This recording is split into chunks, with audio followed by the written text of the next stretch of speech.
Hi everyone, my name is Pratik Tiwari, and today's topic is going to be about the difference between visa and passport. तो आपको H1B visa के बारे में पता होगा जो कि अमेरिका इशू करता है और बेसिकली वो टैलेंट का जो पूल है उसे अपनी तरफ खींचने के लिए जो है ऑल ओवर द वर्ल्ड ये H1B वीज़ा जो है उसने इशू किया है। और इसके मायने क्या हैं, इससे दुनिया पे या फिर पर्टिकुलर कंट्री इंडिया पे क्या इफ़ेक्ट होने वाला है, इससे सिलिकॉन वैली जो कि वहाँ का टैलेंट हब कहा जाता है उसमें किस तरीके की प्रतिक्रिया होंगी, तो हम इस इन चीज़ों के बारे में जो है जानेंगे। हेलो एवरीवन, तो आइए हम जानते हैं कि what is the difference between visa और पासपोर्ट। और जो यूएस ने $1000 का जो है पेनल्टी जो है H1B वीज़ा पे लगाया है, अलॉन्ग विथ के वीज़ा क्या है, एक चाइना ने न्यू वीज़ा जो है वो इशू किया है के वीज़ा के नाम से, जो ग्लोबल टैलेंट को जो है अट्रैक्ट करने के लिए है। तो सबसे पहले हम जानते हैं कि what is the difference between visa and passport. तो पासपोर्ट क्या होता है कि एक ऑफिशियल डॉक्यूमेंट होता है जो कि ये बताता है कि you are a citizen of a particular nation और of another nation. It provide you with the right to protection while travelling abroad. Visa क्या होता है, वीज़ा जो है एक सप्लीमेंट होता है आपके पासपोर्ट का, बेसिकली कि आप कह सकते हो कि आपके पासपोर्ट पे एक स्टैंप या स्टिकर या फिर एक अलग से डॉक्यूमेंट आपको इशू किया जाएगा जो कि आपको ये बताएगा कि आप किसी भी कंट्री में जा सकते हो for a specific period of time for a specific activity. तो that is the difference between a passport and a visa. अब वीज़ा भी जो है वो अलग अलग तरीके, मतलब अलग अलग चीज़ों के लिए इशू की जाती है, जैसे मल्टीपल पाथवेज। जैसे आपको वर्क वीज़ा मिलता है, तो H1B वीज़ा के अंदर क्या है कि जो जितने भी आईटी प्रोफेशनल्स हैं, जितने भी डॉक्टर्स हैं, जितने भी इंजीनियर्स हैं, उनको जो है अमेरिका अट्रैक्ट करता है कि आप आइए, मिनिमम 3 to 6 ईयर्स के लिए आप यहाँ पे काम कीजिए। तो this is called work visa. Student visa जैसे ऑक्सफोर्ड यूनिवर्सिटी है या फिर और भी अमेरिकन यूनिवर्सिटीज़ है जो कि ग्लोबल जो स्टूडेंट्स हैं उनको अट्रैक्ट करने के लिए स्टूडेंट वीज़ा देती है, जिसमें आप आइए, यहाँ पे पढ़िए और यहाँ पे आप कॉलेज की फ़ीस दीजिए। तो this is called student visa. एक होता है टूरिस्ट एंड ट्रांजिट वीज़ा। इसमें क्या होता है कि short term visa for leisure travel और passage through the US to other destination. Medical and humanitarian visas भी आपको दिया जाता है, जिसमें आप ट्रीटमेंट के लिए आ सकते हैं किसी पर्टिकुलर कंट्री में, रेफ्यूजी के लिए आ सकते हैं, असाइलम या फिर those facing persecution. So these are the multiple visas that are issued by different countries. अब हम जानते हैं कि H1B वीज़ा क्या होता है।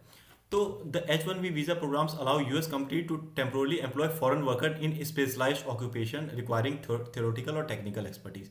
तो H1B वीज़ा में क्या होता है, जितने भी आईटी स्पेशलिस्ट होते हैं, जितने भी डॉक्टर्स होते हैं और जितने भी इंजीनियर्स होते हैं, उनको जो है अट्रैक्ट किया जाता है कि आप आइए, आप यहाँ पे एम्प्लॉयमेंट लीजिए और आप हमारे देश के लिए काम कीजिए। तो की फैक्ट इसके क्या है कि ये यूजुअली वैलिड फॉर 3 ईयर्स के लिए, 3 साल के लिए वैलिड रहता है, रिन्यूएबल होता है वंस। टारगेटेड फील्ड जो होते हैं वो आईटी, इंजीनियरिंग और even covers distinguish fashion models and critical pipeline for tech innovation. तो जो अमेरिका में सिलिकॉन वैली है, बेसिकली वहाँ पे मोस्ट ऑफ द टैलेंट जो है वो आउटसाइड ऑफ द कंट्री के ही लोग होते हैं वहाँ पे। अब हम नंबर्स में जानते हैं कि द H1B वीज़ा इकोसिस्टम क्या है। तो टोटल अप्रूवल जो 2024 में हुए थे वो 4400 के, मीन्स 4 लाख के आसपास हुए थे। और 4 लाख का मतलब ये नहीं कि न्यू एप्लीकेंट्स आए थे, वो जो वहाँ पे पहले से रहते होंगे या जिनका H1B वीज़ा पहले से इशूड हुआ होगा उसको रिन्यू उन्होंने कराया होगा। इन 4000 के में से 35% जो थे वो न्यू एप्लीकेशंस थे, ठीक है। और एनुअल कैप है 85,000। 85,000 मतलब 65,000 जो है रेगुलर वीज़ा जो है लॉटरी के थ्रू इशू होता है, जो जिसमें दुनिया के किसी भी कोई भी व्यक्ति जो है जो इस 85,000 जो है 85,000 में से 65,000 रेगुलर वीज़ाज इशू होते हैं। इसमें क्या है कि लॉटरी सिस्टम होता है, जिसमें जितने लोगों ने H1B वीज़ा के लिए अप्लाई किया है ऑल ओवर द वर्ल्ड, उसमें से 65,000 लोगों को जो है H1B वीज़ा जो है इशू होता है। और 20,000 for US advance degree holders, मतलब जिनको यूएस में आके बड़ी बड़ी यूनिवर्सिटीज़ में पढ़ना है और डिग्री जो है वहाँ से लेनी है, तो उनके लिए 20,000 सीट जो है वो रिजर्व होती है। अब हम बात करते हैं कि जो $1 लाख की जो पेनल्टी है, जो कि डोनाल्ड ट्रंप ने ये इनिशिएट किया है, तो इसके क्या मायने हैं। तो इसके मायने हैं कि Trump mandates requires a companies to pay $1 lakh for each new visa H1B visa. तो मतलब अमेरिका जितने भी अब आज के बाद, मतलब जब से ये रूल लागू हुआ है उसके बाद, अमेरिका जितने भी न्यू H1B वीज़ा होगा, on each and every H1B visa the employer will have to pay $1 lakh to United States government. So this is a seismic shift that's sending shockwaves through America's innovation economy. और ये किस लिए किया गया है? तो ये पॉलिसी इंटेंट है. पॉलिसी मतलब अमेरिका चाहता है कि डोमेस्टिक वर्कर्स को ज़्यादा काम मिले एज कम्पेयर टू कि उसके जो डोमेस्टिक वर्कर्स हैं उनको ज़्यादा काम मिले as compare to the other countries employees. Actual impact क्या होगा? तो small businesses and venture backed startups bearing the heaviest burden. जो अभी छोटे छोटे वहाँ पे स्टार्टअप्स हो रहे हैं उनको तो ग्लोबल टैलेंट जो है उनको उनको उसकी ज़रूरत है. तो उन्होंने अभी इस चीज़ को होल्ड कर दिया. और इमीडिएट इफेक्ट क्या होगा कि जितने भी स्टार्टअप्स है यूएस के अंदर वो अपने बजट को रिवैल्यू करना चालू करेंगे. जितने भी रिक्रूटमेंट है उनको अभी स्टॉप कर देंगे. तो this is going to be a turmoil in the economy of the United States of America. अब हम बात करते हैं कि एआई टैलेंट शॉर्टेज इंटेंसिफाई. तो यूएस के अंदर इसके क्या मायने हो सकते हैं, उससे क्या इफेक्ट पड़ेगा?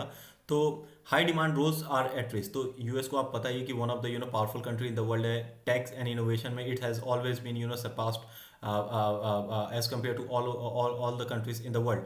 सो बेसिकली वहाँ पे एआई इंजीनियर्स एंड आर्किटेक्ट्स की कमी होगी. Data scientist, analyst, machine learning specialist, software engineer expert. So basically America जो है ये जो ज़्यादातर ये जितने भी पर्सनल है इनको अट्रैक्ट करता है all over the world, from China, from India, from Europe, from different countries of the world. अब हम बात करते हैं कि ह्यूमन कॉस्ट. अब इससे लोगों को कितनी दिक्कत होगी?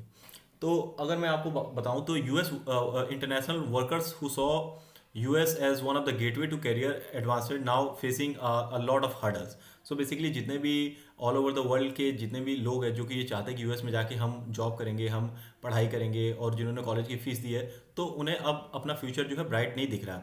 अनसर्टेनिटी है कि कल को और ज़्यादा ये फ़ीस बढ़ गई तो हम इसे पे नहीं कर पाएंगे. या फिर स्टूडेंट जो है रिकन्सिडर कर रहे हैं कि हमें यूएस की यूनिवर्सिटीज़ में ही पढ़ना चाहिए कि अदर ऑप्शंस. जैसे इसके अगेंस्ट चाइना ने एक नया वीज़ा इशू किया, के वीज़ा, जिसमें वो कह रहा है कि ग्लोबल कि जो यूएस नहीं जा सकता वो हमारे कंट्री में आइए और काम कीजिए. तो students are also reconsidering that might be we should you go to China instead of United States of America. So basically these are the things that the people are thinking like that. अब हम बात करते हैं कि the pathway forward adapting to new realities. तो अब वहाँ की कंपनीज क्या कर रही हैं? तो शॉर्ट टर्म रिस्पॉन्स क्या है? Companies pausing international hiring. American countries ने इंटरनेशनल हायरिंग को रोक दिया है. रिवैल्यूएटिंग बजट्स को रिवैल्यूएट करिए and focusing on domestic talent pool. Medium term strategy क्या है? Investing in upscaling program and strengthening partnership in US universities. तो अमेरिका क्या कर रहा है कि अपने डोमेस्टिक वर्कर्स को जो है चीज़ें सिखा रहा है, स्किलफुल बना रहा है. और लॉन्ग टर्म इम्प्लीकेशन क्या होंगे? तो potential slow down in AI research and innovation, क्योंकि आपको पता है गूगल, माइक्रोसॉफ्ट, मीटा, ये ज़्यादातर जो इंजीनियर्स है ये इंडिया से या फिर चाइना से जो है अट्रैक्ट करते हैं. तो इनके आर्टिफिशियल इंटेलिजेंस और ये जो भी न्यू रिसर्च सेंटर बना रहे हैं इनमें थोड़ी जो है वो स्लो डाउन देखने को मिल सकता है. अब बात करते हैं कि critical question for America future. इससे अमेरिका को फ़ायदा होगा कि नुकसान होगा?